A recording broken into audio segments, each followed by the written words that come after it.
Once again, dear friends, Brother Cyrus and I, we are very happy to be in your midst and to serve you in this way. And we are grateful to the church, particularly Pastor Manu, whom I met in Haga Institute, Mavi, and he renewed the contact and established and made this possible. And we are enjoying it. I hope it is equally beneficial to all of you. Thank you. तो मैं परमेश्वर का धन्यवाद देता हूँ pastor मानव का जो ये अवसर हमें मिला है और इन पिछले दिनों में हम इन महत्वपूर्ण विषयों पर आपके साथ चर्चा कर पाए हैं और हम आशा करते हैं कि ये सारे जो भी सत्र हम ले रहे हैं आप सबों के लिए परमेश्वर की ओर से आपको एक अच्छा सीख प्रदान करेंगे और आपके लिए लाभदायक होंगे.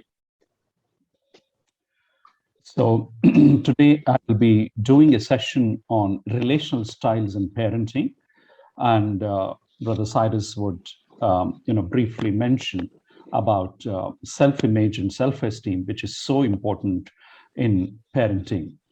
So that is our plan.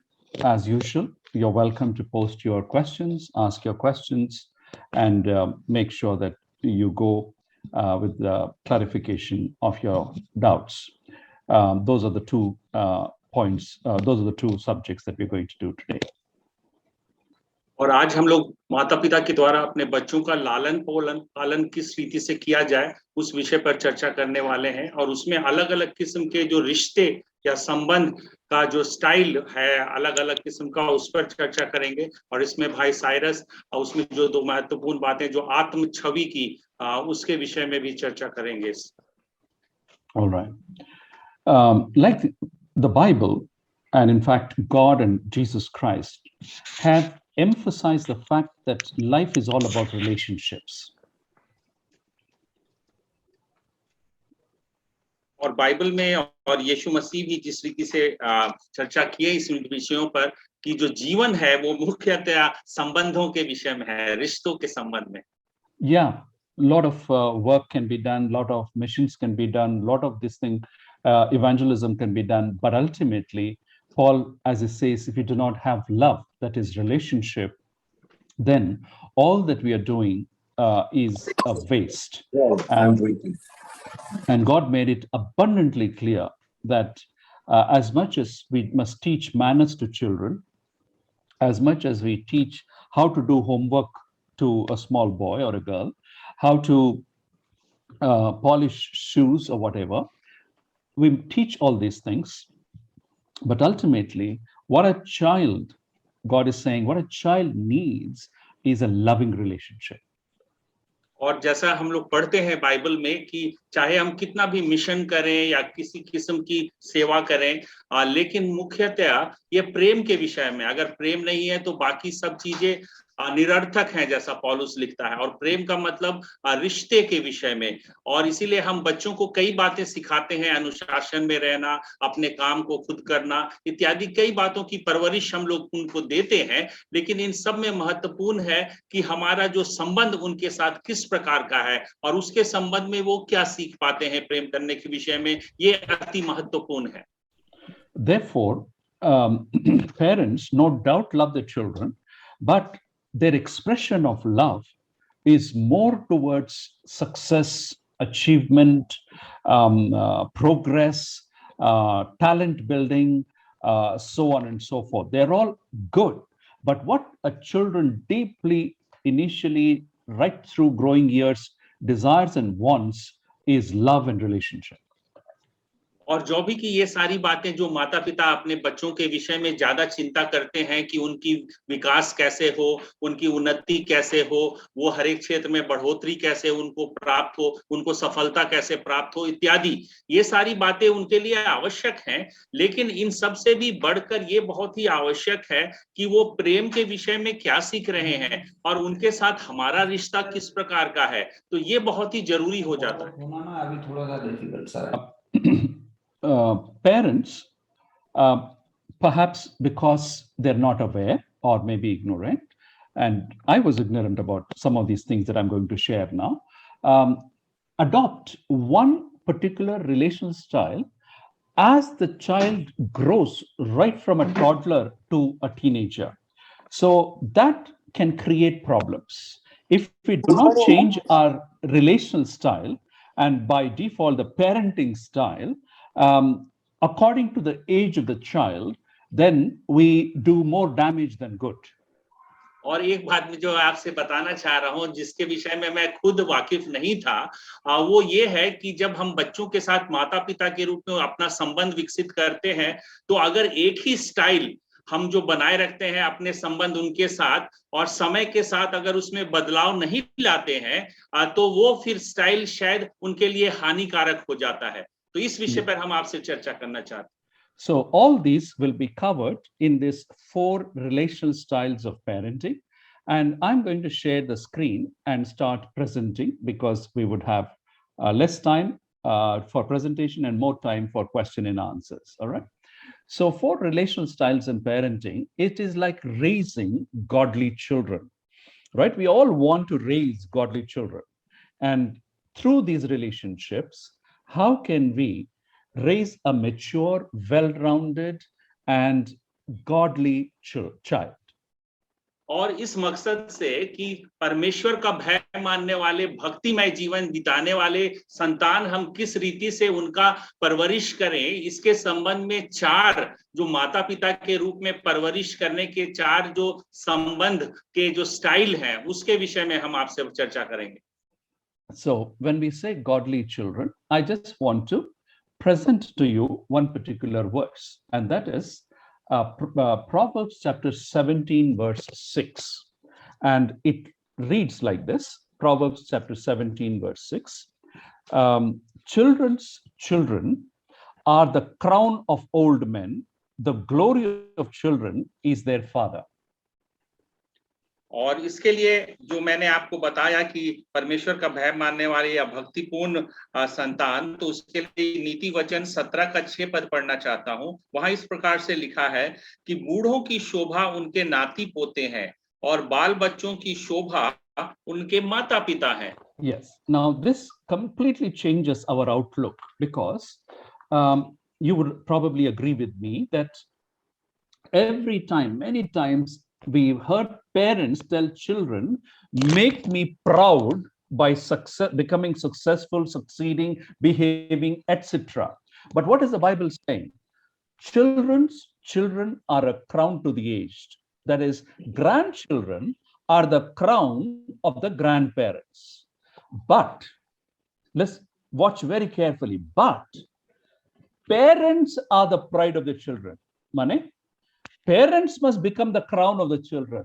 We are completely putting ulta and putting the burden on the children and said, in fact, we even convey, we are spending so much on you. We are working so hard for you. Both of us working. Look what we are providing. We put up a big guilt trip on their head and try to ask them to make them proud by achieving. But the Bible does not teach that. The Bible says, parents must become the pride of the children. In other words, the children, when they are in the playground, they must boast about their parents and say, that is my father, that is my mother. You know, they are my parents. I love them and I'm proud of them. तो यहाँ पर एक बहुत ही महत्वपूर्ण बात इस वचन से हम लोग सीख पाते हैं और उसको शायद हम लोगों ने ध्यान नहीं दिया है कि कई बार हम माता पिता के रूप में अपने बच्चों से क्या सोचते हैं, अपेक्षा करते हैं कि वो हमारा नाम रोशन करेंगे और हम चाहते हैं कि वो अपने पढ़ाई में अच्छा सफलता अर्जित करे जिससे हमारे नाम को महत्ता मिल सके, हम ख्याति पा सके या मुझे अच्छा लगे, मुझे गौरव मिले। लेकिन बाइबल जो यहाँ बता रही है वो बिल्कुल उसके विपरीत है, उल्टा है, क्योंकि यहाँ पर कह रहा है कि जो नाती पोते हैं, जो ग्रैंड चिल्ड्रन, वो अपने जो दादा दादी नाना नानी के लिए शोभा है, लेकिन अब बच्चों के लिए बाल बच्चों की शोभा उनके माता पिता है। तो यहाँ पर मतलब क्या हुआ कि बाल बच्चे जो हैं, हमारी संतान है, वो इस बात का गर्व कर सके अपने माता पिता के विषय में कि मेरे माता पिता कितने अच्छे हैं कि मैं उनसे इतना प्यार करता हूं और उन पे मैं घमंड करता हूं। तो हम लोगों को अपने बच्चों के लिए गर्व का कारण होना चाहिए। So that's tough parenting. That's a difficult parenting, but that's what God wants. That's what the Word of God says. So parenting is a relationship. It is like raising a crop. And I just want to give a food for thought. And that is, weeds grow, but rice is cultivated. और ये आपको लग रहा होगा कि ये काफी कठिन है, तो हाँ, माता पिता के रूप में बच्चों का लालन पालन करना एक कठिन काम है। और इसके लिए मैं आपको एक विचार देना चाहता हूं कि जो झाड़ झंखाड़ है वो तो अपने आप से उग जाते हैं, अपने आप से बढ़ जाते हैं, लेकिन अगर धान करना है तो उसकी खेती करनी पड़ती है, उसके लिए आपको काफी प्रयास करने पड़ते हैं। So let us look at what is the process. We all know probably some aspects of agriculture when we talk about plowing, sowing seed, watering the seed, and harvesting and things like that. So much like that, we also have to do that kind of parenting, which is akin to agriculture. और हम लोग खेती किसानी से थोड़ा परिचित तो होंगे ही कि कैसे उसमें हल चलाना और भूमि को जोतना और उसके लिए फिर बीज डालना और उसके बाद फिर उसमें सिंचाई करना, कई तरह के काम होते हैं फसल उगाने में। और इसीलिए जो हमारा जो माता पिता के रूप में जो कर्तव्य है, दायित्व है, वो भी उसी प्रकार से उसमें कई प्रकार की ऐसी प्रक्रियाएं शामिल हैं। So the first step, the first stage, the first relational style is towards children who are 0 to 5 years. That is, from the time they're born up to 5 years, what is our relational style? What should be our relational style towards these children in this age? And we can get an insight in Proverbs chapter 22, verse 15. And that is that as parents, we need to control our children. और मैं आपको बच्चों के साथ संबंध बनाने की जो प्रथम शैली है उसके विषय में बात करना चाहता हूं। और ये प्रथम शैली लागू होती है उन बच्चों के लिए जो मतलब जन्म के बाद से 5 साल की उम्र तक के बच्चे, और उनके लिए माता पिता को किस प्रकार की संबंध बनाना है, उसकी क्या शैली उनको विकसित करनी है, वो नीति वचन 22 अध्याय 15 पद में मिलता है। And it reads like this: foolishness is bound up in the heart of a child, but a rod of correction keeps it far from him. और यहाँ लिखा है, that is Proverbs chapter 20. मन में मूढ़ता की गांठ बंधी रहती है, परंतु अनुशासन की छड़ी के द्वारा वह खोलकर उससे दूर की जाती है। So control sounds very harsh, especially at this age. So some parents do not check children. Whatever they do, they are allowed to do. And in between, even if some parents try to control the behavior of the children, grandparents come in and say, don't do that. It's a small boy, etc. So it appears that they're very cute, they're very small, they do all things very, very cutely, and we fall for it, and we fail perhaps sometimes to control their behavior. और यहाँ पर जो शब्द उभर कर आ रहा है वो है माता पिता की जो जिम्मेवारी है उनको नियंत्रण करने की। और ये शब्द नियंत्रण शायद हम लोगों को उतना भाता नहीं है, और हम लोगों को लगता है कि ये छोटे बच्चे हैं, ये इतने सुंदर मनोहर और इतने प्यारे हैं, तो उनको हम लोगों को नियंत्रण करने की शायद जरूरत नहीं है। और हम लोग कई बार जब माता पिता नियंत्रण करना चाहते भी हैं, जब वो कोई गलती कर रहे हैं, तो उनके दादा दादी या नाना नानी बीच में आ जाते हैं, कहते हैं अरे छोड़ दो, ये छोटा बच्चा है व बच्ची है। और इस प्रकार से जो नियंत्रण एक आवश्यकता है, शायद हम उसकी पूर्ति नहीं कर पाते जो उनके लिए आवश्यक है उस उम्र में। So I want to bring in what our friends in psychology, they are saying that our personality is formed by the year 5 to 6 years. In other words, a child's personality, a child's outlook on life, a child's attitude is developed by the time he is 5 or 6, because he would have tested his parents, he would have tested everybody in the home, he would have found out what are the boundaries, what are the boundaries he can cross, what are the boundaries he cannot cross, and if there are no boundaries, he thinks he's the boss of the world.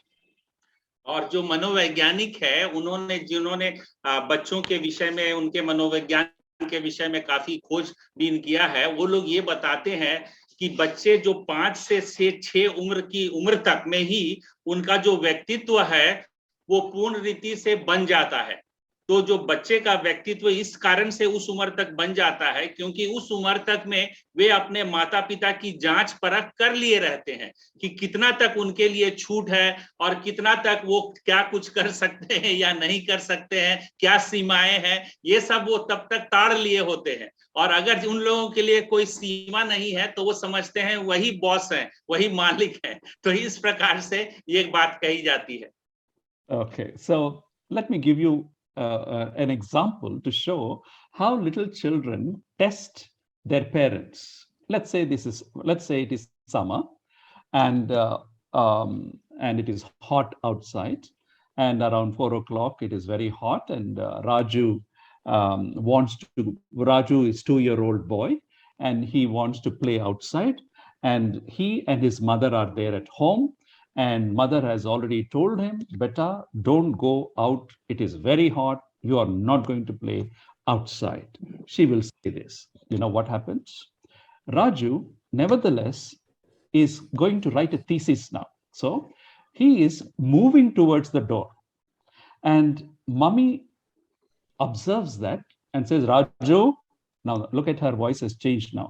"Raju, I told you not to go towards the door. I can see you're going towards the door. Be careful." And Raju looks behind and still looks at the mom and still goes towards the door and tests and sees what mommy will do. Then mommy says, "Beta, if you put your foot out, I will give you good." And Raju is testing still. He is conducting a psychological experiment on his mother. And finally, he goes to the threshold of the house. You know what he does there? He will put one foot outside and he's still inside, and he'll put one foot outside and looks at mom, checks and says, "What is she going to do?" And guess what mom will do? "You have put your foot outside." Now she forgot what she said about beating him, scolding him. She will say, "Now wait till Papa comes, then you will know what happens." Now then Raju has recorded his experiment findings. What is he saying? One wicket down, I know the psychology of Papa. When he comes, he just wants peace. He will not listen to mom. I can have my way. तो यहाँ पर एक उदाहरण बता रहे हैं कि एक छोटा बच्चा राजू है जो 2 साल का है और किस रीति से ये गर्मी का समय है और बाहर बहुत गर्मी है और माँ और राजू घर में है और राजू बाहर जाना चाहता है लेकिन माँ ने उसे मना कर रखा है कि राजू बाहर बहुत गर्मी है, तुम्हें बाहर नहीं जाना है। लेकिन राजू यहाँ पर जो 2 साल का बच्चा है वो अपनी माँ का मनोवैज्ञानिक विश्लेषण कर रहा है, वो उसकी जांच परख कर रहा है और वो धीरे धीरे दरवाजे की चौखट तक पहुंचता है और पीछे मुड़कर देखता है उसकी माँ क्या कर रही है और उसकी माँ उसे डांटती है, कहती है कि तुम अगर बाहर गए तो मैं लगाऊंगी तुम्हें जोर से। और फिर भी राजू वो सुन रहा है लेकिन वो अपनी जांच जारी रखता है और वो दरवाजे तक पहुंचकर अपना एक पांव बाहर निकालता है और ये देखने के लिए पीछे देखता है कि माँ क्या कह रही है। अब माँ उसे देख कर कहते, "राजू, तो मैंने तुम्हें कहा है, अब देखो।" अब तक वो भूल गई कि उसने क्या कहा था कि अगर बाहर निकलेगा तो वो उसे लगाएगी, लेकिन अब वो कह रही है कि तुम्हारे पापा जब आएंगे तब तुम देखना। और इस पश्चात राजू का जो विश्लेषण कर रहा था उसकी जांच में क्या नतीजा पाया वो कि ठीक है, मतलब जब तक पापा नहीं आते हैं और पापा आएंगे भी तो वो तो काफी शांति प्रिय हैं, वो कुछ नहीं करेंगे और इसलिए मैं अपना मर्जी कर सकता हूँ, ये उसने सीख लिया। So in other words, Raju's mother lost control, and Raju is getting a message saying that all discipline is variable, and he is saying, "I can disobey. There are no serious consequences." और यहाँ पर राजू ने क्या सीख प्राप्त की इसके द्वारा से कि उसकी माँ उस पर कोई वैसा नियंत्रण नहीं कर रही है और ये सारे जो नियम है अनुशासन के या नियंत्रण करने के वो बदल सकते हैं, वो परिवर्तनशील है और इसीलिए अगर वो उसको तोड़ता भी है तो उसके कुछ परिणाम उसे भुगतने नहीं पड़ेंगे, यही वो सीख रहा है। Now, we read the verse and it says, foolishness is bound up in the heart of a child. Now, what is a foolishness? It is not the lack of IQ, but in the Bible, foolishness is defined as, who is a fool? The one who says there is no God, he is fool. Now, for 2-year-old Raju, he has no clear idea, notion about God. But I would say this, for every child, especially at this age, parents are the visible expression of the invisible God. If he does not value, respect, and obey parents, he will not obey God either. And therefore, we must put it in his mind and heart in no uncertain terms that Papa and Mama are God for child, and he must obey. And later on, he will have a good chance to fear God and obey God. और यहाँ पर जो 22-15 में नीति वचन के हमने पढ़ा कि लड़के के मन में मूढ़ता की गांठ बंधी रहती है। तो ये मूढ़ता क्या है? ये मूढ़ता ये नहीं है कि उसमें बुद्धि की कमी है, लेकिन ये मूढ़ता बाइबल में क्या है? मूढ़ व्यक्ति कौन है? जो परमेश्वर को नहीं जानता या कहता है परमेश्वर है नहीं, है ना। तो बच्चा इस उम्र में उसे भी परमेश्वर का उचित ज्ञान नहीं रहता है, और ये बात हम कह सकते हैं कि उस उम्र में बच्चे के लिए उसके माता पिता ही जो अदृश्य परमेश्वर है वो उसको दृश्यमान करते हैं। तो माता पिता के सम्मान करने में ही वो परमेश्वर का सम्मान करना सीखता है। और इसीलिए इस उम्र में जब तक उसको अपने माता पिता में परमेश्वर को सम्मान करना, उसका भय मानना, उसके अनुशासन में रहना, ये बातें नहीं सीखता, तो बाद में भी उसके लिए करना मुश्किल होगा। So by the time a child reaches 5-6 years, we must control his behavior, let him know who's the boss, quote unquote, and that is Papa and Mama are the leaders, and a child must follow them, obey them. And it is like plowing. That is, it is hard work. It is painful for children at times, but very gently but firmly remove those stones of foolishness, remove those stones of disobedience, and get the child to know that he cannot disobey, disregard, disrespect parents.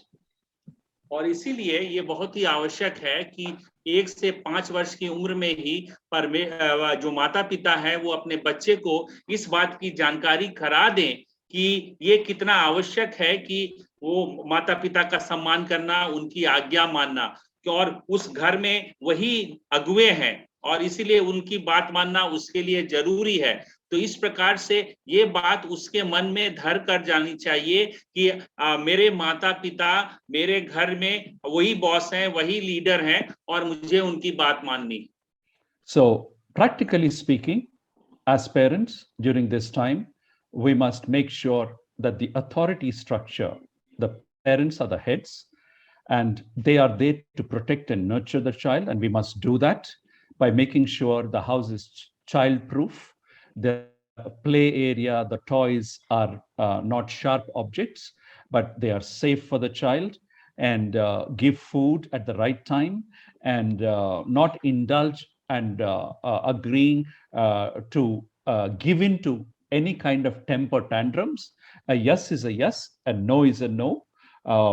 They must be able to tell the child what is good and what is bad and what is safe or unsafe. And the child must take the word of the parents as the final.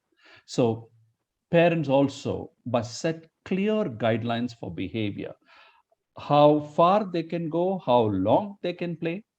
Gadget addiction is happening even in the children of this age. And children throw tantrums if the gadget is taken away. And that's when we need to train and say they cannot use a gadget continuously. It is only for a short time. And experts tell that a gadget should not be given to a child of this age, even up to 5 years, beyond half an hour. Beyond half an hour, it is harmful. It can become addictive. तो यहाँ पर इस उम्र के जो बच्चे हैं उनके लिए कुछ बातें जो महत्वपूर्ण है माता पिता को याद रखना, वो ये कि वहां पर कौन किसका अधिकार और नियंत्रण है, उसकी संरचना परिवार में क्या है, वो बच्चे के लिए स्पष्ट होना चाहिए कि माता पिता ही यहाँ पर अधिकार रखते हैं, उनके नियंत्रण में मुझे रहना है। और माता पिता की जो जिम्मेवारी है कि बच्चे के लिए सुरक्षा प्रदान करना, उसके लिए लालन पालन करने की जो जरूरत है वो करना, उसकी परवरिश करना और उसको एक सुरक्षा का माहौल देना जिसमें किसी प्रकार की हानिकारक वस्तुएं उसके पास ना आए, जिससे कि उसको चोट पहुंच सके इत्यादि। और साथ ही साथ उचित निर्देश, स्पष्ट निर्देश, उसको किस रीति का व्यवहार करना है वो उसे जानना जरूरी है कि कहाँ उसे आगे कदम नहीं बढ़ाना है। और उसी रीति से आजकल बच्चों में गैजेट या फोन, मोबाइल इत्यादि के इस्तेमाल के बारे में बहुत व्यसन बढ़ रहा है। तो इसमें जो विशेषज्ञ हैं वो ये बताते हैं कि 5 साल की उम्र तक के बच्चों के लिए गैजेट देना उचित नहीं है, हानिकारक है और उनको एक बार में नहीं देना चाहिए। Right. Even if given for a short time, it must be nothing more than half an hour. All right. और अगर थोड़े समय के लिए दिया भी जाए तो वो आधे घंटे से अधिक कभी भी नहीं होना चाहिए। All right. So stage 2. Now the child is grown, and at this time 0 to 5, we are saying it's very important for shaping his personality, his attitude, his outlook on life, and where to look for guidance, that is parents, and to be obedient, and they are God figures. And that's why God also said, 5th commandment, you shall honor your father and mother. Those seeds are sown at this time through a firm discipline. Now the child is grown to 6 to 12 years. Let us see what is the relational style that we adopt at this time. और जैसा मैंने पिछली slide में बताया था आपको कि 0 से 5 साल तक की उम्र में वो उम्र है जबकि उसको अनुशासन सिखाना है, माता पिता का सम्मान कराने सिखाना है, नियंत्रण में रहना सिखाना है। और इन सब की जो बीज है उनके जीवन में, उनके मनों में उसी वक्त बो दिए जाते हैं जब जिस समय ये सारी बातें उसके मन में जड़ पकड़ रही हैं। लेकिन अब उससे जो दूसरा स्टेज पर आ जाता है, दूसरे पग पर आता है, और वो है 6 से 12 साल की उम्र का। अब देखेंगे कि इस उम्र में माता पिता की जो उनके साथ संबंध है उसकी शैली कैसी होनी चाहिए। Yeah, if 0 to 5 is control, then 6 to 12 years is parents need to now become more like a coach for their children. और अगर 0 से 5 में नियंत्रण क्या उनके ऊपर रखना जरूरी है, तो अभी जो 6 से 12 साल की उम्र में है वहां पर उनको उनके लिए कोच की माफिक होना है। And it is like sowing seed if you want to compare agriculture. And the scripture portion that we are looking at is Proverbs chapter 22 verse 6.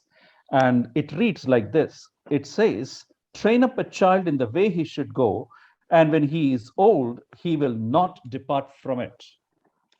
और ये अगर कृषि के शब्दावली इस्तेमाल करें तो ये बीज बोने के समान की स्थिति है।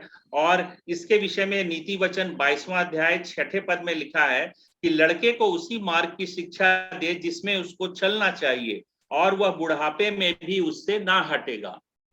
So we have now in the first stage prepared a child firmly but lovingly, and the child knows mama cares, papa loves, mama loves, and they will only give what is good for the child, and they will not indulge in the child, and that's all done. Now the heart in the 0 to 5 years, the heart of the child is formed. Now we are addressing the mind of the child, mind and the body of the child. 0 से 5 साल की उम्र में वहां पर हम लोग बच्चे को जिस पद्धति से परवरिश कर रहे थे, वहां पर वो समझ पाया है कि माता पिता को किस रीति से मुझको उनसे कैसा व्यवहार करना है और क्या हम कर सकते हैं, क्या नहीं कर सकते हैं, और इस तरह की बातें उसके मन में अब वो समझ चुका है और ये बातें उसके हृदय से जुड़ी हुई हैं। लेकिन अभी जो 6 से 12 साल की उम्र का बच्चा है, यहाँ पर हम ज्यादा उसके मन या दिमाग में किस रीति से प्रभाव करना है उसके विषय में सीखते हैं। Right. So here we are now shifting gears and becoming coaches. That is, How does a coach behave? Coach does not sit on the line side, but he is ready to get into the ground, wears a similar uniform, takes a bat and shows how to hit a ball, takes a ball and shows how to kick it in football. He demonstrates life. He demonstrates playing, and a parent prepares a child how to live by training them in different activities. और यहाँ पर अब हम लोग gear change कर रहे हैं। इस उम्र के बच्चों के लिए माता पिता को उनके साथ एक कोच की माफिक व्यवहार करना चाहिए। और एक कोच कैसे व्यवहार करता है आप जानते हैं, जैसे क्रिकेट का कोच है तो वो अपने खिलाड़ियों को बैट पकड़ के दिखाता है, दर्शाता है कि ऐसे बैट पकड़ना है, ऐसे शॉट लेना है। या अगर फुटबॉल का कोच है तो वो बताएगा कैसे गोल के ऊपर नियंत्रण, बॉल के ऊपर नियंत्रण रखते हुए गोल के लिए कैसे मारना है, तो वो उसे दिखाता है ऐसा करके। तो उसी रीति से माता पिता को भी इस वक्त में के बच्चों के साथ उनको दर्शाना है कैसे व्यवहार करना है, जीवन में हमें कैसे चलना है, ये सारी बातें उनको अपने जीवन में करके दिखानी है। Right, for example, at this stage, a child of 6 years can be taught how to fill up water bottles and keep it on the dining table, how to set a dining table for dinner, how to fold clothes. A child can be taught. A child can be taught how to clean the room with the help of the parent. A child can be taught how to keep everything in order. A child can be taught to get a few things from the shop, maybe at 10, 11, 12, if the shop is very close. To give them an independent task and teach them they are capable of doing rewarding work. और उदाहरण स्वरूप क्या कैसे हम लोग इन बातों को सिखा सकते हैं, जैसे इस उम्र के बच्चों को सिखाया जा सकता है कि फ्रिज में बोतल में पानी भर के कैसे रखना है, या डाइनिंग टेबल में खाने के लिए प्लेट वगैरह कैसे सजानी है, या अपने कमरे को किस रीति से साफ सुथरा रखना है। या अगर 11-12 साल के बच्चे हो गए तो उनको उस उम्र में पास की दुकान से घर के लिए कुछ सामान खरीद कर कैसे लाना है।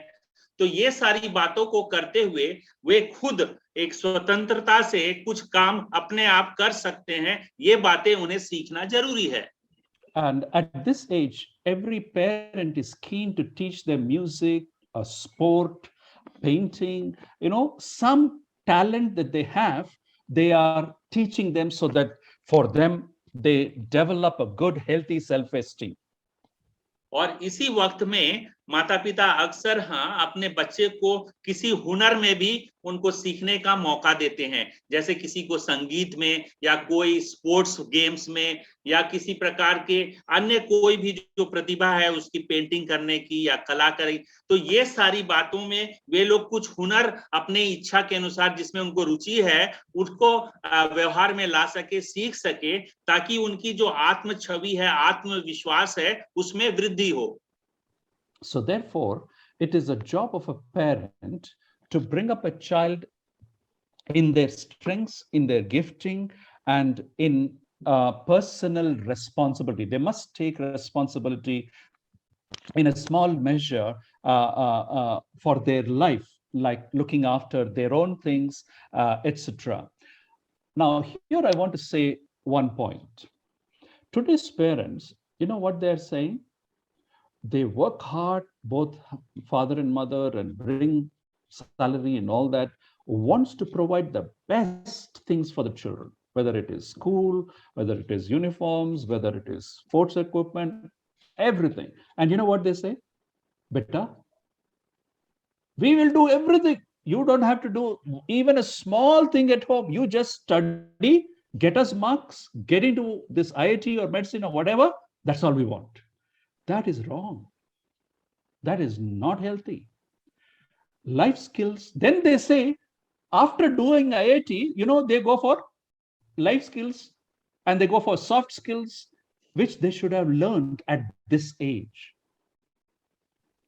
और यहाँ पर मैं क्या बता रहा हूँ कि इस उम्र में ही उन लोगों को खुद कुछ काम अपने से करने सीखना आवश्यक है, साथ ही कुछ जिम्मेवारियां भी लेना, जीवन में कुछ जिम्मेवारियां होती है उनको भी करना उन्हें सीखना आवश्यक है। और साथ ही साथ उनकी जो रुचियां हैं, कुछ हुनर है, जो प्रतिभाएं हैं, जो उनको वरदान परमेश्वर ने दिए हैं, उनमें भी वो वृद्धि कर सके, ये उस उम्र में जरूरी है। लेकिन आजकल एक बात जो मैं आपको बताना चाहता हूं, दोनों माता पिता अच्छा आय है उनकी, कमाते हैं, तो वो अपने बच्चे को कहते हैं तुम्हें कुछ करने की जरूरत नहीं, तुम सिर्फ पढ़ाई में ध्यान दो और आईआईटी, मेडिकल या अन्य कॉम्पिटिटिव एग्जाम में अच्छा करो, और बस हम तुमसे वही चाहते हैं।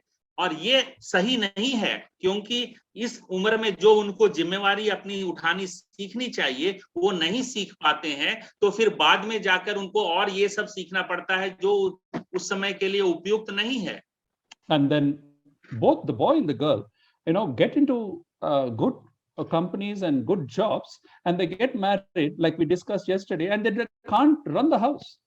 They were always ordering food from Zomato and other places and doing it. I don't know, those kind of things.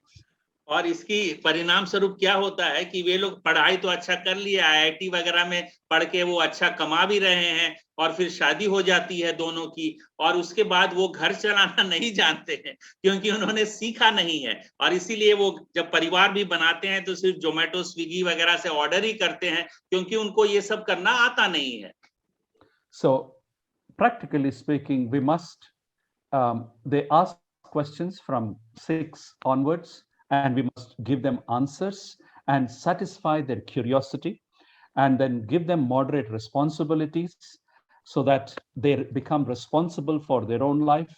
And then they must be taught how to make friendship, how to say yes to what is good and no to what is wrong. और इसीलिए इस उम्र में जो कुछ प्रमुख बातें मैंने आपके सामने रखी है, और कुछ बातें जोड़ना चाहता हूं कि ये उम्र है जिसमें बच्चों में एक कौतूहल होता है, जानकारी प्राप्त करने की इच्छा होती है। तो जब वो सवाल पूछते हैं तो हमें उनका उचित तरीके से उत्तर भी देना चाहिए। साथ ही साथ उनको जो साधारण जिम्मेवारियां हैं परिवार की, उसको उठाने में उनको प्रशिक्षित करने की आवश्यकता है। और साथ ही इसी उम्र में जो मित्रों का उनके जीवन में प्रभाव होता है, तो कैसे मित्र जब कुछ कहते हैं तो जो अच्छी बातें हैं उसके लिए हाँ करना, और जब बातें गलत हो तो उसके लिए ना कह सकना, ये सारी बातें भी इसी उम्र में उनको सीखनी आवश्यक है। So let me give you an example that happened in one family. So they were going for Christmas shopping, and they have to select clothes. Now this family has limited budget, so you cannot go to the shop and the children cannot select costly items and then say no. So the parents sat them down and said, beta, your budget is this, your budget is this, your budget is this. And then they went, and the children were also told 2 things, and that is, price we have decided. Now quality, since you do not know much about quality, we will decide the quality, but you can choose the design and the color. So they had a clear communication, because their desires must be respected, clear communication, and when they went to the shop, it was a smooth affair. और उदाहरण मैं आपको देना चाहता हूं, जैसे एक परिवार के विषय में,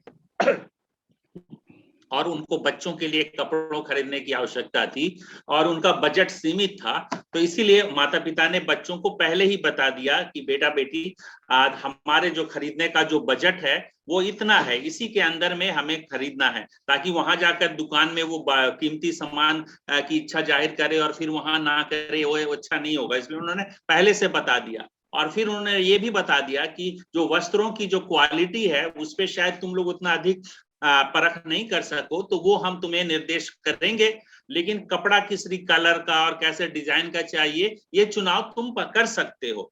तो इसलिए जो कि ये बातें उन्होंने स्पष्ट रीति से उनको बता दिया था, इसलिए जब वो दुकान में खरीदने गए तो कोई दिक्कत नहीं हुई, क्योंकि उनको स्पष्ट निर्देश थे, उन्हीं अनुरूप उन्होंने किया।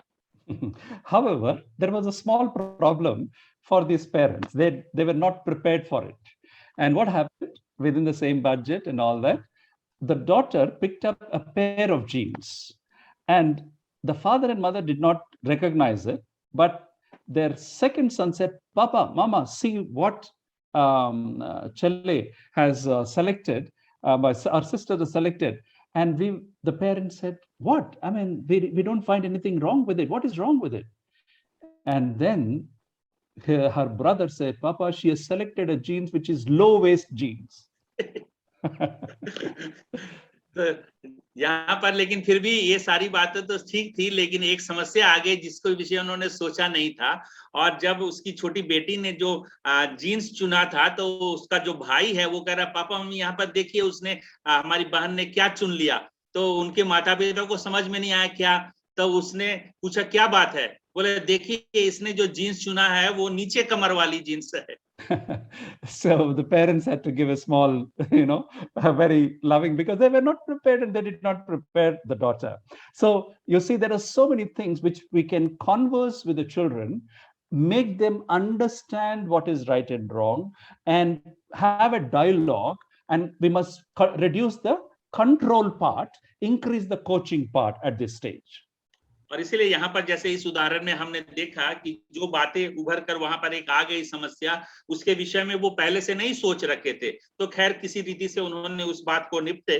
लेकिन यहाँ पर मैं जो बात बता रहा हूँ वो ये आवश्यक है कि इस उम्र में हम लोग नियंत्रण को कम करके एक कोच के रूप में उनके साथ बातचीत के द्वारा, उनके साथ स्पष्ट बातचीत के द्वारा हम उनके निर्णय लेने में सहायता करें। So let's go to the third one. First is control, second is coach, and then the third one is counsel. Stage 3 is between 13 to 19 years, and this is a time where a parent is expected to counsel with their children. And the scripture portion is Proverbs chapter 20, verse 5. And it reads like this. It says, the purposes of a man's heart are deep waters, but a man of understanding draws it out.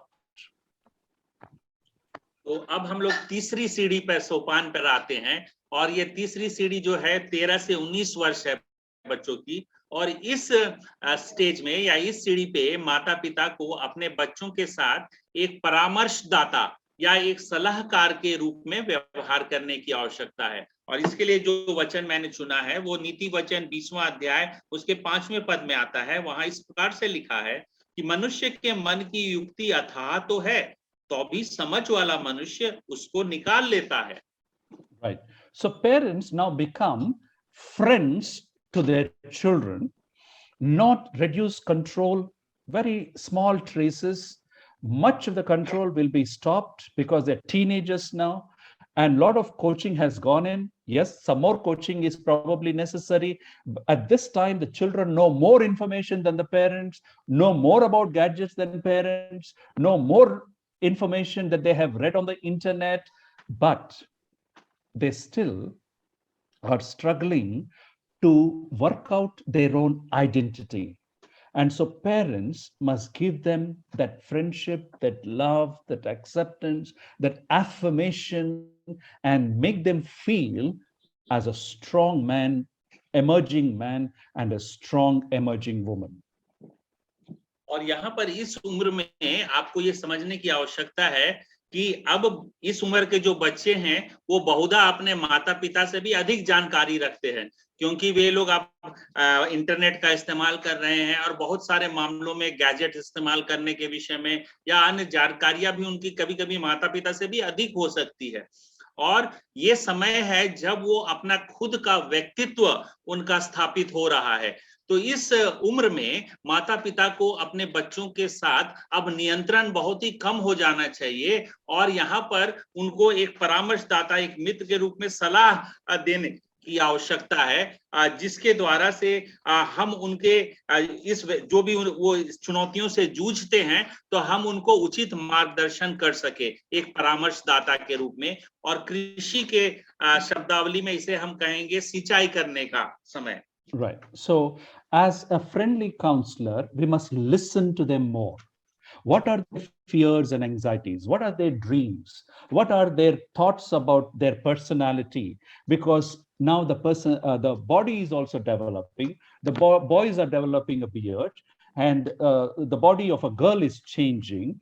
And so she's at a stage where she's neither a girl nor a full woman. The boy is neither a small boy nor a grown-up man. So they are going through these transitions. They have fears and anxieties, and they want to be appreciated, acknowledged, and even praised, and that identity they're longing for. और ये जो समय है उसमें उनके साथ मित्रवत एक सलाहकार के रूप में इसलिए भी प्रस्तुत होना बहुत जरूरी है, क्योंकि इस दौर में उनका जो शारीरिक बनावट संरचना में भी बदलाव आ रहा है, और लड़कियां भी अब एक लड़की से एक यौवना के रूप में बड़ी हो रही है, लेकिन फिर भी अभी वो पूर्णतः एक वयस्क महिला नहीं हुई है, ना ही वो एक लड़की है। और उसी रीति से जो लड़का है वो भी अब लड़कपन से अब वो एक किशोर अवस्था में है, वो पूर्ण रीति से एक वयस्क व्यक्ति पुरुष नहीं बन गया, लेकिन इन दोनों में अब वो अपने शरीर में कई प्रकार के बदलाव महसूस कर रहे हैं, और उसकी वजह से उनके मनों में कई सवाल भी आ रहे हैं। तो इन सारे दौर में उनकी सहायता करने में कि वो अपने व्यक्तित्व को किस रीति से स्वीकार कर सके, उनको विशेष रूप से प्यार की आवश्यकता है, उनकी स्वीकृति की आवश्यकता है। So basically now they want to be independent, but they know that they still need the parents. So the parents must teach them to respect others, have a clear and a healthy identity as a boy and sexuality, that is as a boy and a girl, and even, have conversations appropriately, a mother with the daughter and father with the son, or uncle, introduce them to good mentors so that their sexual identity is very, very safe and clear. And they're also protected from peer pressure.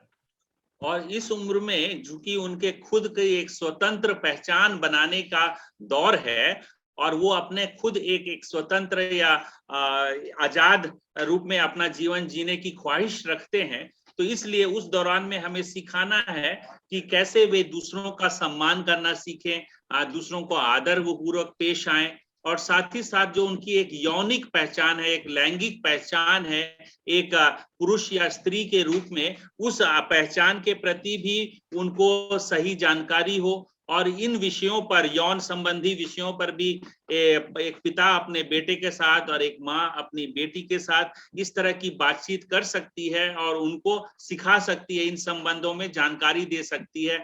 साथ ही मित्रों का उनके ऊपर कई तरह का दबाव रहता है इस उम्र में, तो कैसे उस दबाव में वो ना पड़े, ये सारी बातें उनके लिए सीखनी आवश्यक है। So basically parents are helping them to feel good about themselves, their growth, their achievement, their relationships, their friendships, etc. So this is like watering, if you look at from an agricultural point of view.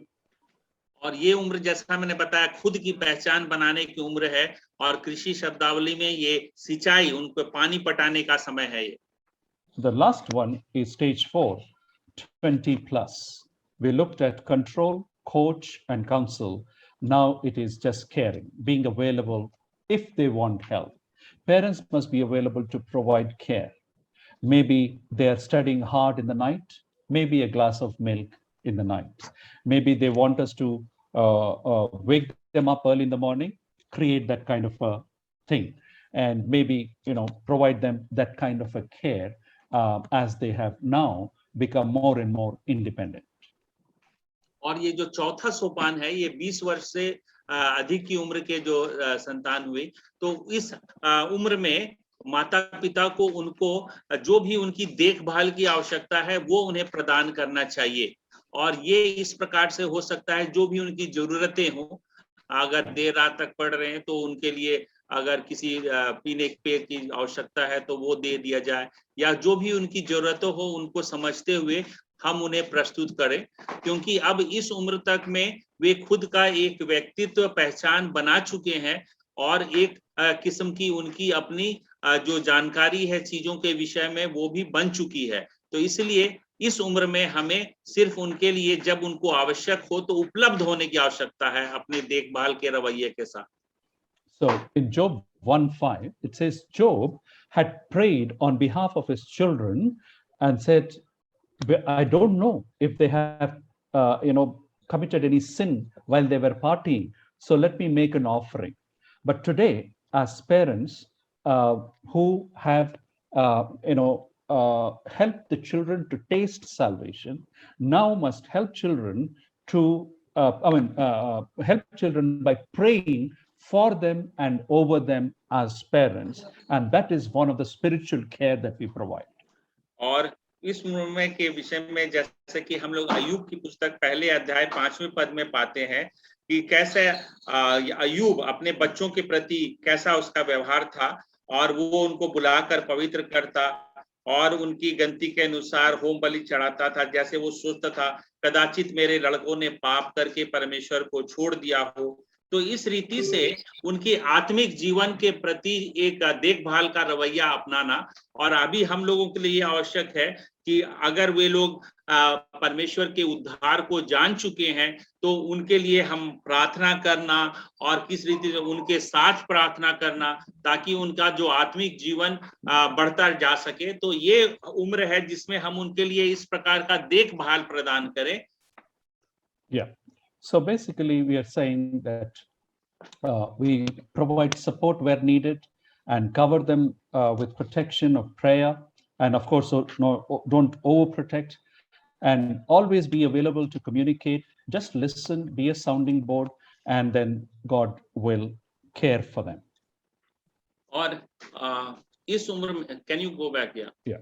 इस उम्र के जो 19 साल के ऊपर के जो बच्चे हैं उनके लिए माता पिता की जिम्मेवारी यही है कि हम उनका समर्थन करें, जो भी उनके लिए देखभाल की आवश्यकता है वो प्रदान करें, और उनको ज्यादा हम अपने सुरक्षा में बनाकर रखने, इस प्रकार का कई बार माता पिता में रवैया होता है, उसे हमें नहीं रखना चाहिए कि उनको हर किसी से बचा के रखने का, उस प्रकार का अत्यधिक सुरक्षा प्रदान करना, ये भाव हम में नहीं होना चाहिए। और हम लोग जो भी उनकी बातें चल रही हैं उनके विषय में उचित बातचीत या संवाद उनके साथ जारी रखना चाहिए। और ये उम्र है जबकि हम उनके ऊपर एक प्रकार से देखभाल, जैसे खेत का जो देखभाल करता है किसान, उस रीति से हम उनके जीवनों के ऊपर देखभाल कर रहे हैं। Because even at this stage, things can go wrong. So prayerfully watch over them. और इस उम्र में भी कई बार चीजें गलत हो जा सकती है, इसलिए हम लोग उनके ऊपर एक निगरानी रखते हैं। Right. So I'll stop there. Thank you very much. I don't know if the questions are there, but I would suggest that we will keep the questions and give time to Brother Cyrus so that he can address the aspect of self-esteem. That's my suggestion. Pastor Manav.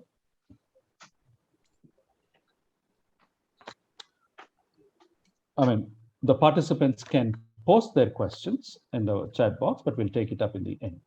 Otherwise, we will not be able to cover what Brother Cyrus has to share. तो आप लोगों के मन में किसी के प्रश्न है जो भी हमने अभी तक आपके साथ साझा किया है, उसके विषय में आपके मन में कोई प्रश्न है तो कृपया चैट बॉक्स में अपने प्रश्न लिख दें ताकि उन प्रश्नों के उत्तर हम इस वक्त कर सके साझा। और उसके पश्चात भाई साइरस आत्म छवि के विषय में थोड़ा समय लेंगे। एक सवाल आया है, I think there is a question come from Amit. Yes, that's a normal question. In families where the parents have missed the train of 0 to 5 age, what could be the result of enforcing or expecting control in 6 to 12? My quick reply to that is have a dialogue and said, beta, this is what we have not been able to do, but we would want you to know that you cooperate with us, and let us suggest to you certain boundaries, and please let us have a conversation of these boundaries and agree on these boundaries and make sure that we respect these boundaries going forward. और एक सवाल आया था अमित से, वो पूछ रहे हैं कि कई बार कुछ परिवारों में हो सकता है माता पिता जो 0 से 5 उम्र में जो करना था नियंत्रण करने का, तो वो कर नहीं पाए, जानकारी के अभाव में या किसी कारण से वो उस प्रकार से परवरिश नहीं कर पाए। तो फिर जो अगला उम्र है 6 से 12 की उम्र में वो कैसे करें? तो इसके उत्तर में ये बता रहे थे कि ऐसा हो सकता है कई बार, तो इसमें हम लोगों को उनसे बातचीत के जरिए से ही बताना है।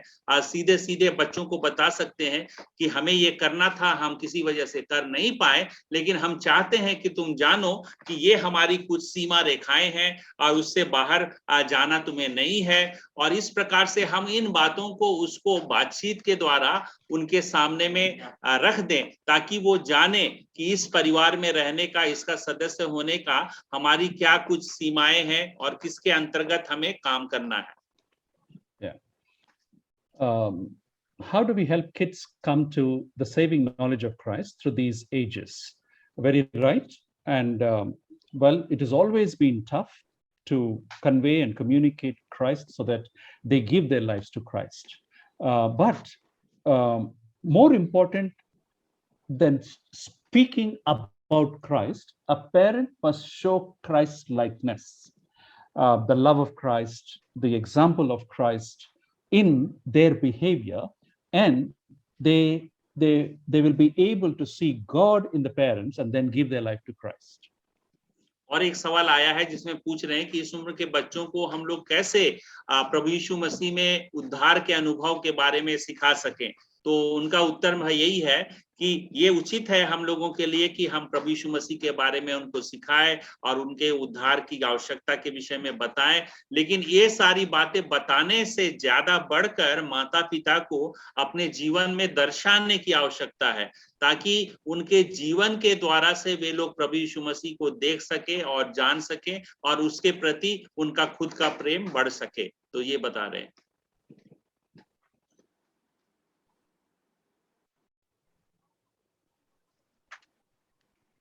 Okay, so I'll hand over the session to Brother Cyrus. Brother, there is one question, brother.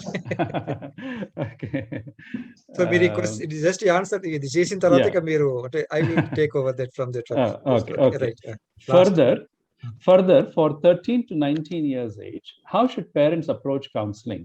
Is it suggested to be intrusive, disruptive counseling, or consultative counseling? I really appreciate this language, and I would say that definitely not intrusive. For example, a teenage like this wants to close the door of their room, so we should not barge into the room without announcing. We must knock and then go. Maybe they are watching something, maybe they are talking to some friend, maybe, let them have the freedom. So non-intrusive. The second one is disruptive. Now, there is a possibility there are some children who like challenges from the parents and said, let us have a challenge in terms of cleaning the house or whatever, or reading a book, or doing a service for the church, etc. Now, where children accept and love challenges, you could be disruptive. But counseling by definition is listening and consultative and constructive, I will say, not any other. So let us be very gentle, listening, drawing it out from them. They know what is right, they know what is wrong, because you have done a good job when you were coaching the child. All that now they want is that confidence to put that into practice. Say no to a friend and say yes to studies, or say yes to some spiritual activity. So they just want that support.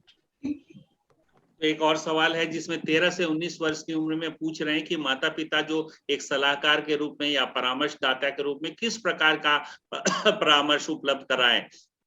तो यहाँ पर वो बता रहे हैं कि जो परामर्श देने की जो प्रक्रिया है वो बातचीत के द्वारा ही है, सुनने के द्वारा ही है। इसमें हम लोगों को भी उनकी स्वतंत्रता का ध्यान रखना चाहिए। इस उम्र में वो हो सकता है कई बार अपने कमरे के दरवाजा बंद रखें, तो हम जब वहां घुसते भी हैं तो खटखटा कर जाना चाहिए, क्योंकि उनकी भी अपनी एक व्यक्तिगत जो क्षेत्र है, सीमा है, उसका हमें सम्मान करना चाहिए। तो इस प्रकार से जो बता रहे परामर्श देने का, अगर हम उसके पहले उनको अच्छी तरह से कोचिंग करे हैं, तो ये वाला जो समय है उसमें हम लोग बातचीत के जरिए से, उनके सुनने के द्वारा से, और जो भी है एक सकारात्मक रूप में जो भी हम सलाह देते हैं, तो इस तरह की प्रक्रिया होगी। उसमें हम किसी रीति से उनको तोड़ने की या उसके बीच में घुस जाने की ऐसी बात नहीं। दोस्तों, ये अगला टॉपिक ये होगा, पहले डॉक्टर सैमसन सर ने बताया था like it is a self image, self esteem, how to build a self esteem in children, यानी कि बच्चों के अंदर सेल्फ एस्टीम को किस तरह बढ़ावा देना है. So just I will have a small activity. यदि अगर आप लोग वहां सब लोग है तो 1 मिनट में आपके लिए समय देता हूं.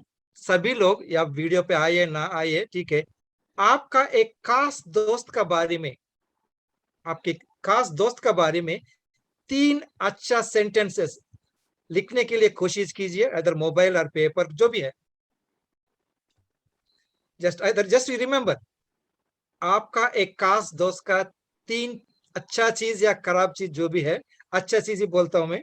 एक what do you think about himself, what you know about himself, उस व्यक्ति के बारे में, आपका खास दोस्त के बारे में, उस खास दोस्त के अंदर आप अच्छा 3 क्या चीज आप जानते हैं. Example, maybe my just can I use your brother Manav Das just to make them understand. Just यदि अगर मेरा भाई या दोस्त जो भी है पास्टर के बारे में यदि अगर मुझे बताना होगा तो मैं 3 चीज बता सकता हूँ. Discipline, punctual, clear in communication. इसी तरह आप सभी लोग आपका खास दोस्त के बारे में जो भी सोचना है सोच लीजिए.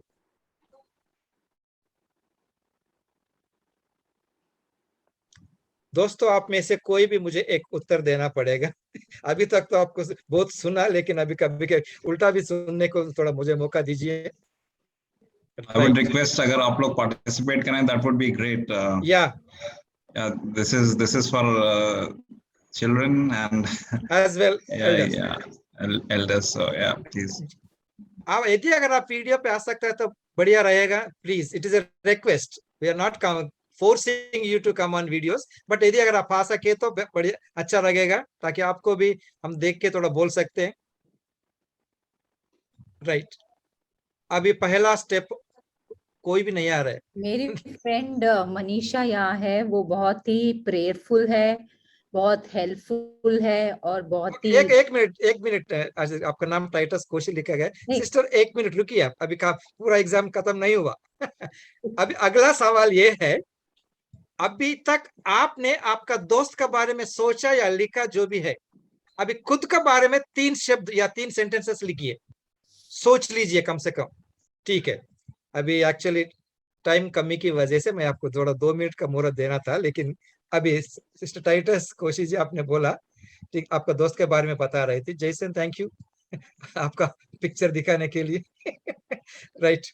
Now friends, please speak freely, truthfully.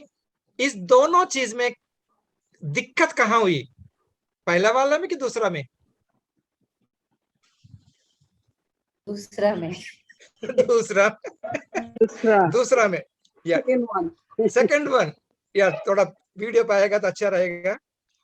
पहला में दिक्कत नहीं हुई, लेकिन दूसरे में दिक्कत हुई. लेकिन इसका मतलब यही है कि चर्च का प्रोग्राम है तो थोड़ा हम्बल बन के दूसरे में प्रॉब्लम आएगी. दूसरों के बारे में अगर पूछा तो उसके लिए हम बहुत कुछ बताएंगे, लेकिन खुद का बारे में जब पूछा तो बोलता है भाई मेरे बारे में. That is the self esteem, self image. इतना बड़े होकर हम खुद को हमारा बारे में मालूम नहीं है, तो हमारा बच्चों को किस तरह हम सेल्फ इमेज उनको बढ़ाएं. That is the class sir. आज का बच्चे, कुछ लोग ऐसे हैं, स्टेज फियर है. बच्चों को नहीं सर, पहले तो उसका फादर को है, फिर स्टेज फियर. एल्डर्स को है. ये एक किस तरह हटाना, किस तरह निकालना, यही है sir self image, self esteem. देखिए, building self esteem in children. Building self esteem in children. आप देख रहे हैं एक picture sir. Anybody can tell me? Rajmandal sir, आपने बताया था जब सैमसन सर ने सेल्फ इमेज बोला था, आप अच्छी तरह ट्रांसलेट, आत्मचावी, आत्मसम्मान, वही शब्द मैं यहाँ इस्तेमाल किया. सिस्टर नैन्सी जी, आप क्या देख रहे हैं इधर? One cat small and then lion. ठीक है, आपने सही बोला. ये बिल्ली अपने आप को सोच रही है शेर. ठीक है, बिल्ली खुद को सोच रहा है. और यहाँ पे देखिए पिक्चर, ये छोटा बच्चा अपना आप को किस तरह देख रहा है? As a man. बड़ा आदमी. राइट, वही पिक्चर को मैं यहाँ लगाया हूँ। सेल्फ इमेज, बिल्ली अपने आप को शेर समझ रही है, लायन। और यहाँ राइट साइड में आपको एक पिक्चर दिख रहा है, चेस्ट के अंदर एक जो काइंस होते हैं ना, ये मिनिस्टर बोलिए, लेकिन राजा और क्वीन जिसको बोलते हैं, अपने आप को किस तरह वो सोच रहे हैं मिरर में। एक मंत्री, नहीं, no one. प्यादा प्यादा इज ए सोल्जर, क्या बोलते हैं सर, या प्यादा। प्यादा बोलते हैं हिंदी में। राजा। सो दोनों गलत है, दोनों गलती है। एक अपना बारे में कम सोच रहे, एकदम मैं बेकार हूं, मैं कोई काम का चीज नहीं। दूसरा तो मेरा जैसा कोई तोप नहीं है। ये दोनों गलत है। ये कहां से शुरुआत होता है? अभी तक आपको डॉक्टर सैमसन सर ने अच्छी तरह समझाया था कि उस एक अलग अलग उम्र में ये शुरू होता है। फ्रेंड्स, ये शुरुआत कहां से होता है? ये जो मैं आपको बता रहा हूं वो आपको अच्छा लगेगा करके मैं कभी नहीं बोलूंगा। हम बच्चों को किस तरह बुलाते हैं, उस बुलावा में ही उसका सेल्फ इमेज बढ़ता है। Am I clear? कभी कुछ लोग sorry sir, can you translate that last sentence in English please?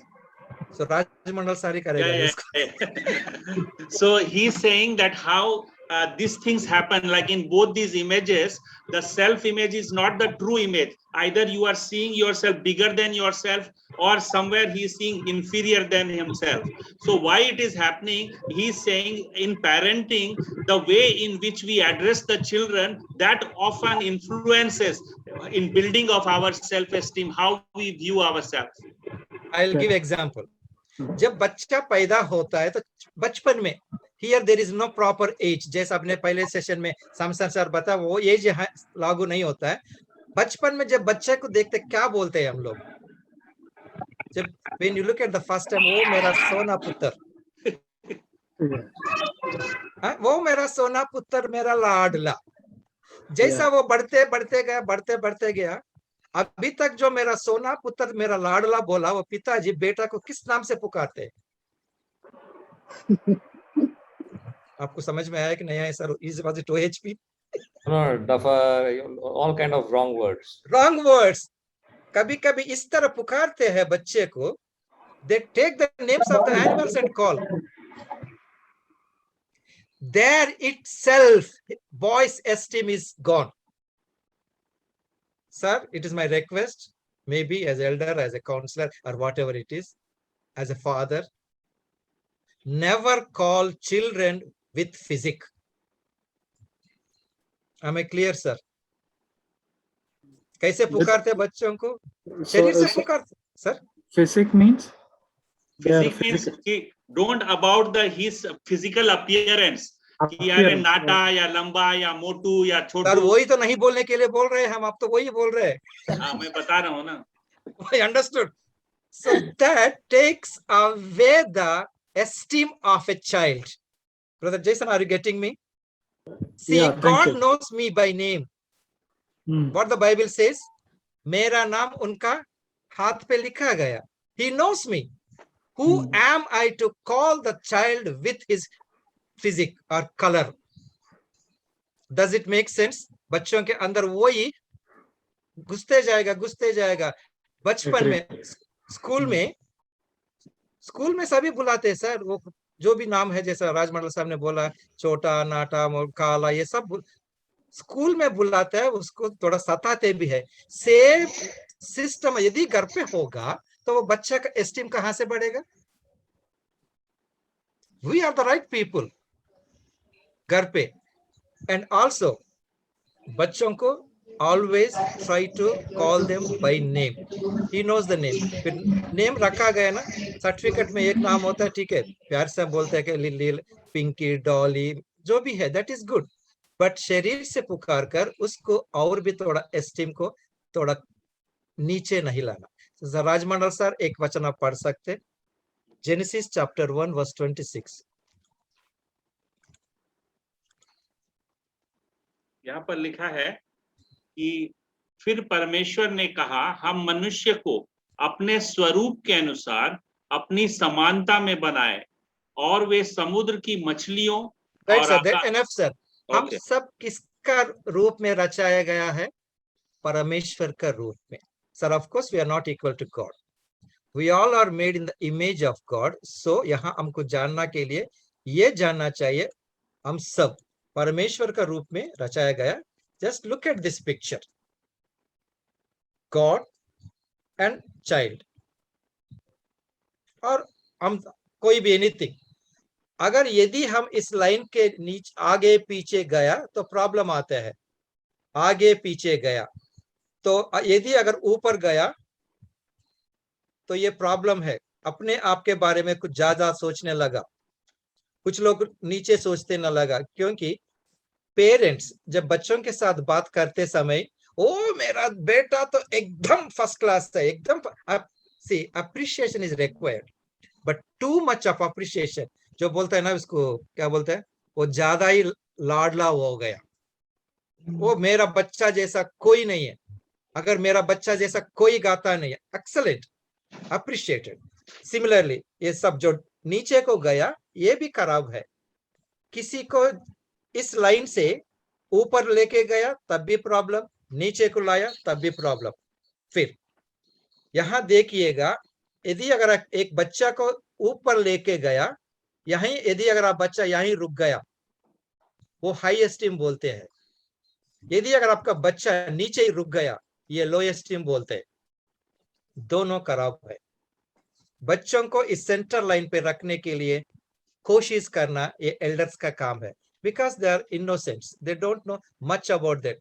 सो इसीलिए the relation with the parent, the child, ये होता है. देन यहाँ ब्रदर राजमंडल सर एक रेफरेंस पढ़ सकते हैं आप, निर्गमन चैप्टर 3 वर्स 10. निर्गमन 3:10. इसलिए मैं तुझे फिरौन के पास भेजता हूँ कि तू मेरी इजरायली प्रजा को मिस्र से निकाल ले आए. ओके, आगे सर, आगे आगे. अच्छा. परंतु मूसा ने परमेश्वर से कहा, मैं कौन हूँ जो एक फिरौन के मिनट, पास एक जाऊं? मिनट ब्रदर, एक मिनट. दोस्तों ये चित्र को आपका थोड़ा जस्ट याद रखिए. मैंने बताया, अगर ऊपर गया वो हाई एस्टीम है, नीचे रुका लो एस्टीम है. दोनों खराब है. Centre line is healthy esteem. Okay, now brother once again can you read that? मूसा ने कहा, मैं कौन हूँ एक जो मिनट, फिरौन. Over sir, over. Where is Moses in that picture? Up और down? up, highest, Down. down, lowesting. क्यों? जब परमेश्वर काम के लिए बुलाया था तो ये बोलता है कि मैं कौन हूं. ये मूसा कल क्या किया? दूसरी अध्याय 12वें पद,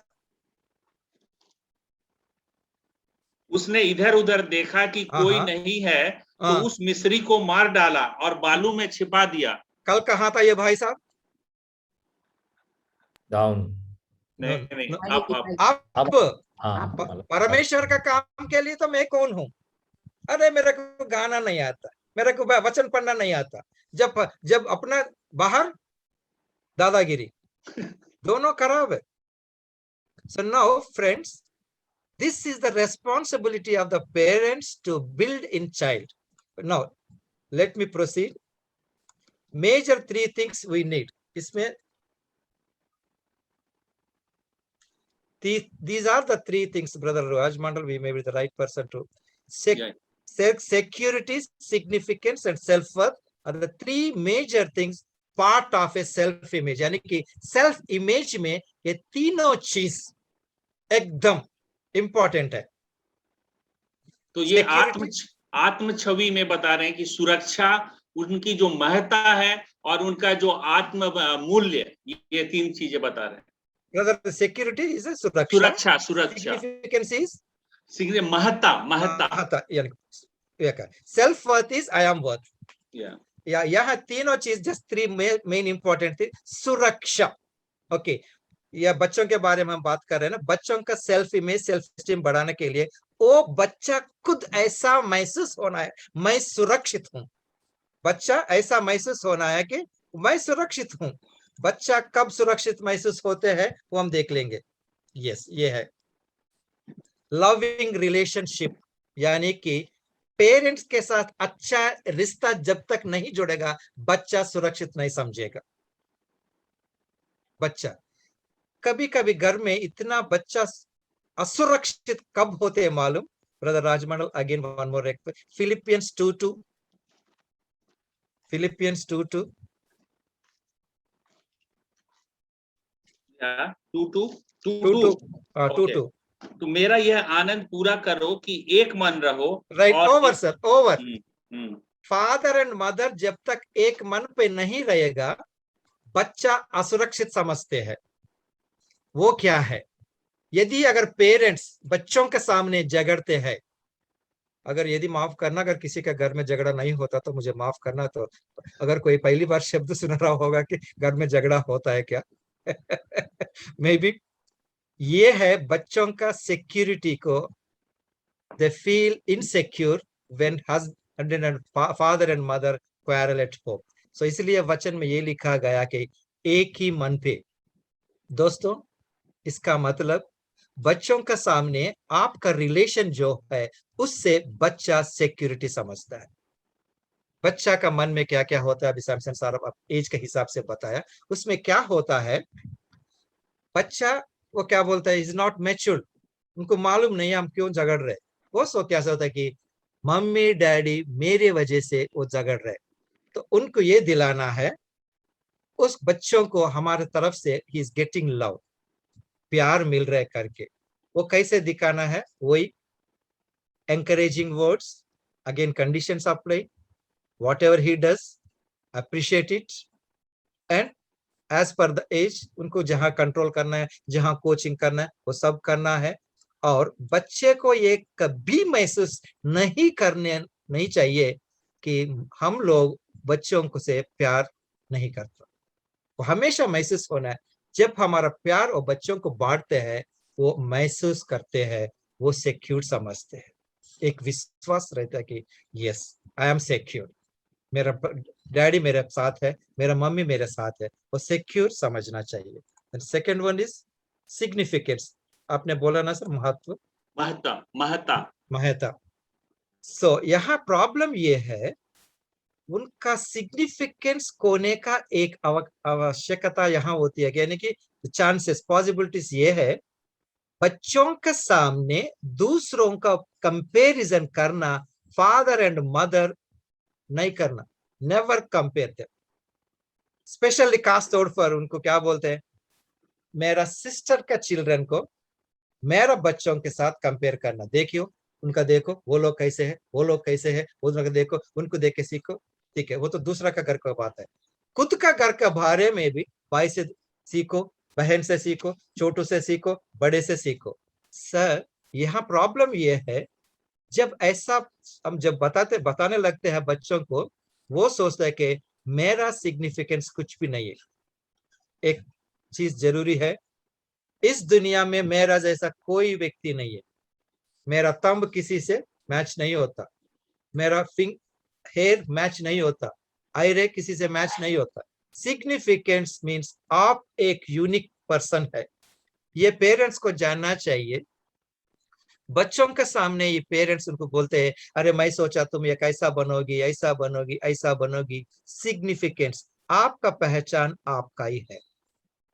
परमेश्वर आपको बनाने में कुछ ना कुछ तो होगा, वो है significance of what you are doing, आप क्या कर रहे हो। बच्चा उनको जो भी करता है ही एक्सपेक्ट्स, उनका एक महत्व मिलना चाहिए, वो सबसे पहले घर पे ही मिलना चाहिए। कभी कभी स्कूल में या प्रोग्रेस कार्ड लेकर आता है, पेरेंट्स का एक क्या बोलते हैं उसका फर्स्ट एंड फॉरमोस्ट, वो लोग क्या करते हैं, उनका प्रोग्रेस कार्ड देखने के बाद कहां पर 90, 92, 93 आया उसका बारे में बात नहीं करता। जहां 60, 65 आता तो इनका नजर में वही 63 दिखता है। वो बोलता है इतना ज्यादा मार्क्स आया बेटा करके उसको ताली नहीं बजाते, इतना कम क्यों आया, मैं तुम्हारे लिए इतना बड़ा फीस भर रहा हूं। नहीं, वहां उनका महत्व कम सोचते हैं। अगेन यहाँ किसी किसी घर पे लड़कियों को ज्यादा वैल्यू नहीं करते। अरे कभी कभी अनजाने में बोल देते, हम लोग एक्चुअली सोच रहा था लड़का होगा बेटा होगा घर का, लेकिन बेटी हुई।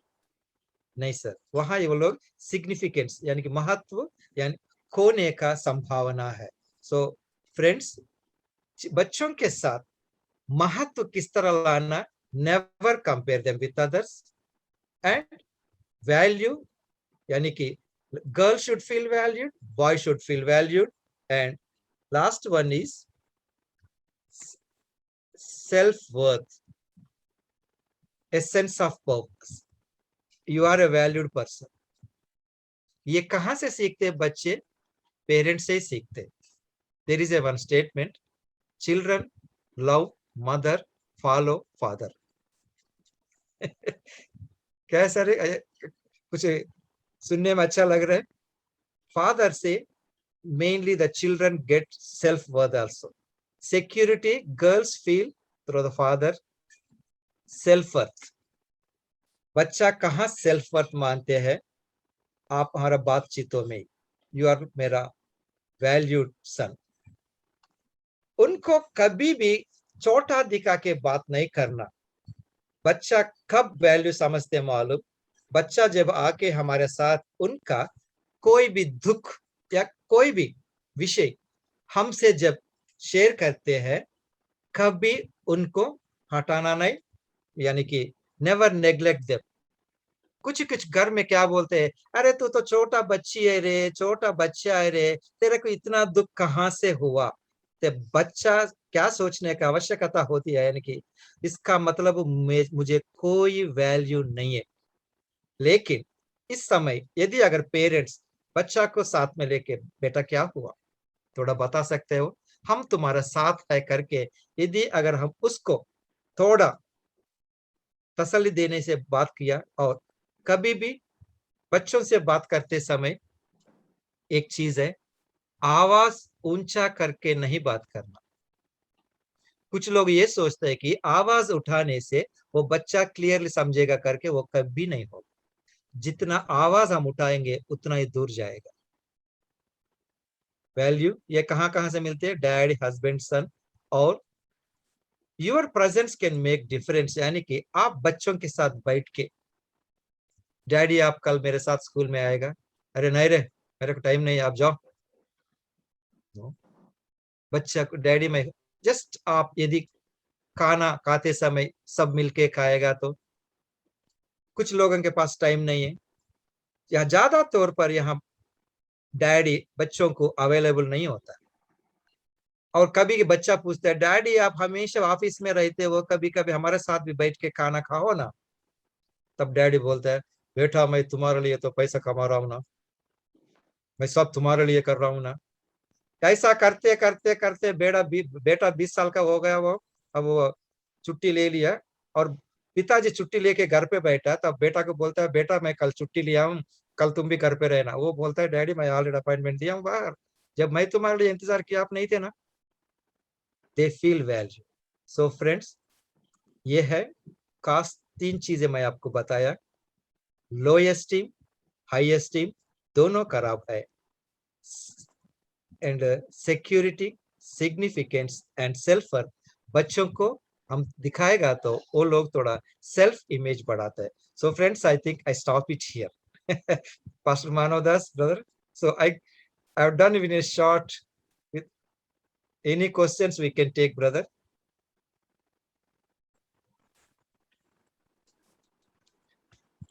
Any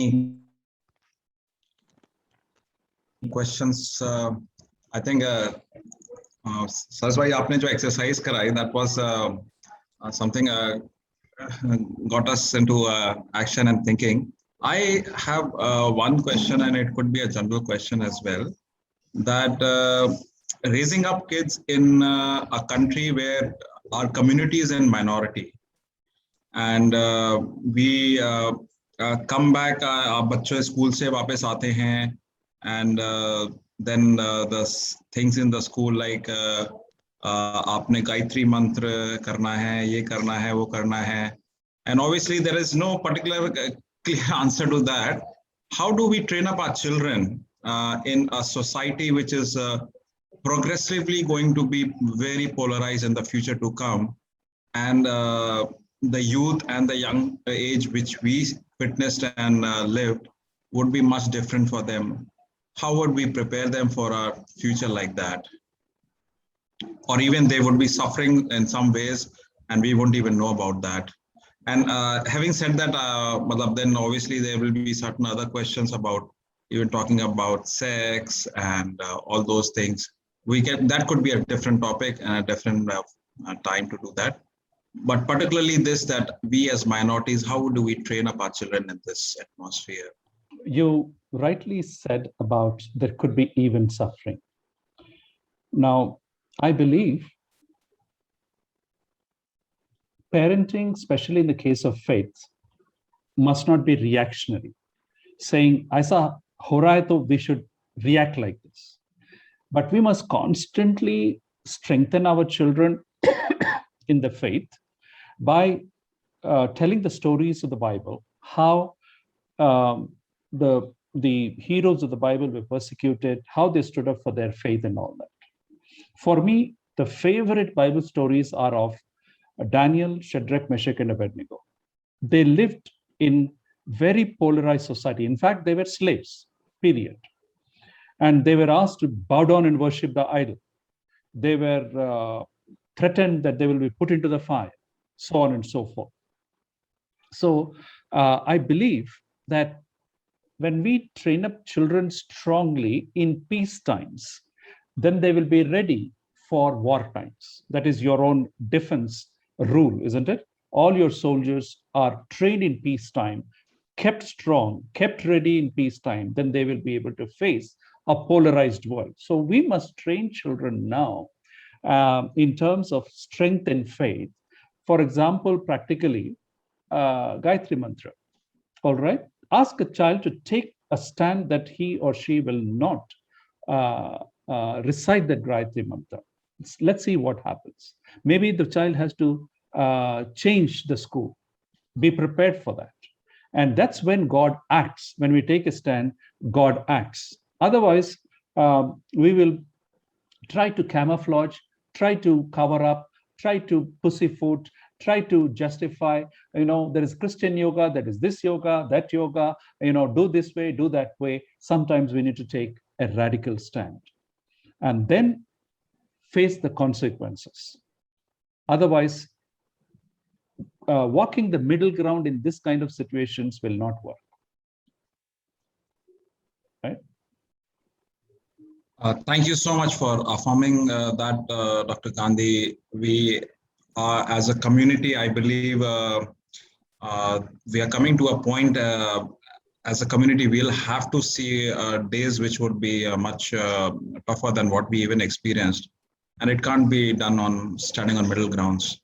Either we are totally swept or we'll have to be standing on that rock. So thank you. And actually, thank you for affirming that also. Rajbhaiya, would you like to just further do that translation for this question, please?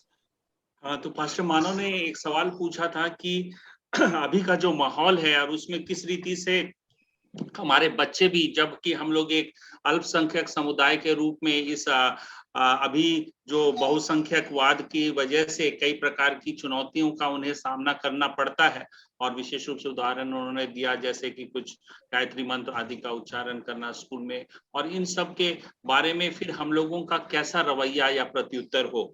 और इसके उत्तर में सैमसन गांधी ने यही कहा कि हम लोगों को उनको बचपन से ही जब सिखा रहे हैं तो शांतिपूर्ण समय में जैसा हम उनको सिखाते हैं, जैसा प्रशिक्षित करते हैं, वही इस प्रकार के मुश्किलात या चुनौतियों के समय में उनके काम आएंगी, जो कि मिलिट्री में भी यही नियम अपनाया जाता है। तो उसी के लिए वो कह रहे थे कि जो दानियल, शद्रक, मेशक, अबेदनेगो जो भी इसी प्रकार के एक माहौल में थे जहाँ की वो अल्पसंख्यक थे, यहाँ तक कि वो गुलाम थे, लेकिन फिर भी उन्होंने अपने जिन विषयों पर उनका विश्वास था उस पर वे अडिग रहे और उसके लिए जो भी परिणाम उनको झेलना था उन्होंने झेला।